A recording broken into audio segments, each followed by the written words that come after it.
నక్సలైట్ ఉద్యమానికి 50 ఏండ్లు అంతకంటే 10-15 ఏళ్లకు ముందే దొరతనాన్ని ప్రశ్నించిన గౌడ బిడ్డ బుర్ర కొండయ్య గౌడ్ తుపాకులు పట్టలేదు గాని తలెత్తుకొని ప్రశ్నించిన గొంతు అప్పట్లో దొరలకు వ్యతిరేకంగా నిలబడడమే గొప్ప చైతన్యం. ఇలాంటి చైతన్యం కలిగిన బుర్ర కొండయ్య గీతా కార్మిక జాతి కోసం, బీసీల హక్కుల కోసం కమ్యూనిస్టు యోధుడిగా ఎర్ర జెండా పట్టి సిపిఐ నాయకత్వంలో గౌడ కులాన్ని ఏకం చేసి గ్రామాల్లో రెడ్లకు వెలమలకు వ్యతిరేకంగా గలం విప్పిన బుర్ర కొండయ్య అంటే కరీంనగర్ జిల్లాలో తెలియని వారుండరు. సిపిఐ ఉద్యమంలో చిన్న మల్లయ్య తర్వాత మరో గీతా కార్మిక కుటుంబం నుండి ఎదిగిన నాయకుడు బుర్ర కొండయ్య. దశాబ్దాల కాలం ఎర్ర జెండా పట్టుకొని నిజాయితీగా నిలబడిన ఆయన టీఆర్ఎస్ ఆవిర్భావం సమయంలో తెలంగాణ కోసం టీఆర్ఎస్ లో చేరి కేసీఆర్ వెంట నడిచారు. రాష్ట్రంలో గీతా కార్మికులందరినీ తెలంగాణ ఉద్యమంతో మమేకం చేశారు. ఆ తర్వాత కేసీఆర్ వైఖరికి నిరసనగా టీఆర్ఎస్ కు రాజీనామా చేసి తిరిగి సిపిఐలో చేరారు. దశాబ్దాల చరిత్ర కలిగిన కొండన్న ఈ నెల 5న వయోభారంతో ఆయన కన్ను మూశారు. ఆయన జ్ఞాపకాలను కొన్నింటిని గుర్తు చేసుకునే ప్రయత్నిద్దాం. 1970 ఆ రోజులు ఈ తరం వారికి తెలియదు. అయ్యా దొర బాంచన్ అనే సమయంలో ఏం దొర గరీబోళ్లను బతకనియరా అంటూ పేదల పక్షాన దొరలను దొరతనాన్ని ఎదిరించిన గొంతు మూగబోయింది. 86 ఏళ్ల బుర్ర కొండయ్య గౌడ్ 65 ఏళ్ల కమ్యూనిస్టు చరిత్ర కలిగిన యోధుడు. పెద్దపల్లి నియోజకవర్గంలోని ఎలిగేడు మండల కేంద్రానికి చెందిన కొండయ్య గౌడ్ 5 రోజుల క్రితం కన్ను మూశారు. ఒక సిద్ధాంతం కోసం ఇలా సుదీర్ఘంగా పనిచేసిన నాయకుడు ఒకరిద్దరే ఉంటారు. అందులో ఉమ్మడి కరీంనగర్ జిల్లా చరిత్రలో 2వ తరం కమ్యూనిస్టు నాయకుడిగా ఓ దేశిని చిన్న మల్లయ్య, ఆ తర్వాత బుర్ర కొండయ్యనే అని చెప్పుకుంటారు. గీతా కార్మికులు తమ హక్కుల కోసం ప్రభుత్వంపై పోరాడింది విదితమే.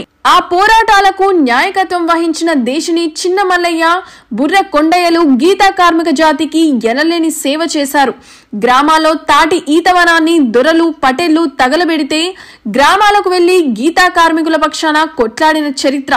సిపిఐ పార్టీ పిలుపునిస్తే రాష్ట్రంలో తొలిసారిగా సారా జీవులను ఎలిగేడులో అడ్డుకొని వెనక్కి పంపారు. రాష్ట్రంలో సారా పోరాటం ఎలిగేడులోనే మొదలైందని చెప్పుకుంటారు. అది బుర్రకొండ న్యాయకత్వంలోనే రాకసి ఆగిపోతే వృత్తిని నమ్ముకొని బతుకుతున్న గీతా కార్మిక కుటుంబాలు బాగుపడతాయని వాదించేవారు. 82లో అప్పట్లో పెట్రోల్ డీజిల్ ధరలకు వ్యతిరేకంగా సిపిఐ పార్టీ దేశవ్యాప్తంగా నిరసన పిలుపునిచ్చింది. సుల్తానాబాద్ సమితి కేంద్రంలో సిపిఐ నాయకత్వంలో బుర్ర కొండయ్య వందలాది మందితో తహసీల్ కార్యాలయాన్ని ముట్టడించి ధ్వంసం చేపట్టారు. రాష్ట్ర వ్యాప్తంగా అప్పట్లో పెద్ద సంచలనం. 35 మందిపై పోలీసులు కేసు నమోదు చేశారు. ఆ కేసు చాలా సంవత్సరాల పాటు కోర్టులో నడిచింది. ఇది కాకుండా రాష్ట్రంలో గీతా కార్మికులకు ఎక్కడ అన్యాయం జరిగినా కొండయ్య అక్కడ కనిపించేవారు. యావత్ గీతా కార్మిక జాతి వేసిన చిన్న మల్లయ్య తర్వాత బుర్ర కొండయ్యను అత్యంత గౌరవంగా చూస్తుంటుంది. నిరుడు పెద్దపల్లిలో రామచంద్రన్ గౌడ్, సింగం సత్తయ్య గౌడ్, లక్ష్మణ్ గౌడ్ నాయకత్వంలో బుర్ర కొండయ్య గౌడ్ ని ఘనంగా సత్కరించారు. చనిపోయిన తర్వాత నివాళి అర్పించడం కంటే బ్రతికి ఉన్నప్పుడు గౌరవించడం ఎంతో అవసరమని గీతా కార్మిక సంఘాలు కొండయ్య గౌడ్ పట్ల ఉమ్మడి జిల్లాలోని గీతా కార్మికులందరూ తమ అభిమానాన్ని చాటుకున్నారు. గ్రామాల్లో దొరతనం ఏలిన రోజుల్లో మారుమూల గ్రామం నుండి బయటికి వచ్చిన దొరతనాన్ని ప్రశ్నిస్తూ నిలదీసిన కొండయ్య గౌడ్ గీతా కార్మిక కుటుంబాలకు ఆదర్శంగా నిలిచారు. ఇలా ఉద్యమించడంతో పాటు తన కుటుంబాన్ని సైతం చక్కదిద్దుకొని సంతానాన్ని చక్కబెట్టి పిల్లలను ప్రయోజకులుగా మార్చారు. ఇలా అనేక కోణాల్లో బుర్ర కొండయ్య గౌడ్ ఆదర్శనీయుడే అంటున్నారు. ఈ సందర్భంగా జిల్లా బీసీ సంక్షేమ సంఘం అధ్యక్షులు తాడూరి శ్రీమాన్ మాట్లాడుతూ బీసీ ఉద్యమాలకు కొండయ్య గౌడ్ ఒక దిక్సూచిలా మారారు అన్నారు. ఒక ఉద్యమ నేపథ్యం ఉన్న నాయకుడు. ఆయన 5 రోజుల కింద చనిపోవడం జరిగింది. బుర్ర కొండయ్య గారు కూడా జాతీయ బీసీ సంక్షేమ సంఘంలో పనిచేసిండు.